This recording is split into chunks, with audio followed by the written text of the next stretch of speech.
हमारी सरकार किसानों के कल्याण के लिए, खासकर छोटे किसानों के कल्याण के लिए, देश के कृषि जगत के हित में, देश के हित में, गांव गरीब के उज्जवल भविष्य के लिए पूरी सत्यनिष्ठा से, किसानों के प्रति पूर्ण समर्पण भाव से, नेक नियत से ये कानून लेकर आई थी। लेकिन इतनी पवित्र बात, पूर्ण रूप से शुद्ध किसानों के हित की बात, हम अपने प्रयासों के बावजूद कुछ किसानों को समझा नहीं पाए।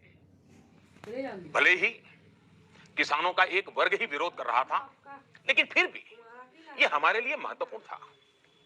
कृषि अर्थशास्त्रियों ने, वैज्ञानिकों ने, प्रगतिशील किसानों ने भी उन्हें कृषि कानूनों के महत्व को समझाने का भरपूर प्रयास भी किया।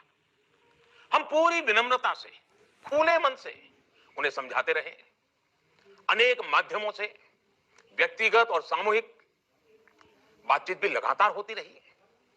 हमने किसानों की बातों को, उनके तर्क को समझने में भी कोई कोर कसर बाकी नहीं छोड़ी।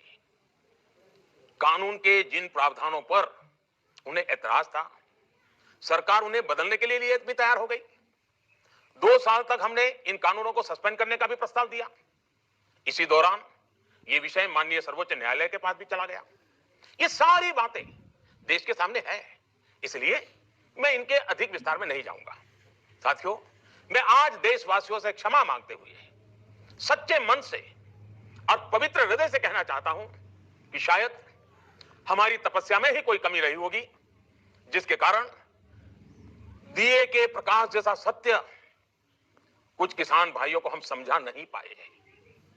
आज गुरु नानक देव जी का पवित्र प्रकाश पर्व है। ये समय किसी को भी दोष देने का नहीं है। आज मैं आपको, पूरे देश को ये बताने आया हूं कि हमने 3 कृषि कानूनों को वापस लेने का, रिपील करने का निर्णय लिया है। इस महीने के अंत में शुरू होने जा रहे संसद सत्र में, इसी महीने में, हम तीनों कृषि कानूनों को रिपील करने की संवैधानिक प्रक्रिया को पूरा कर देंगे। साथियों, मैं आज अपने सभी आंदोलनरत किसान साथियों से आग्रह कर रहा हूं, आज गुरु पर्व का पवित्र दिन है।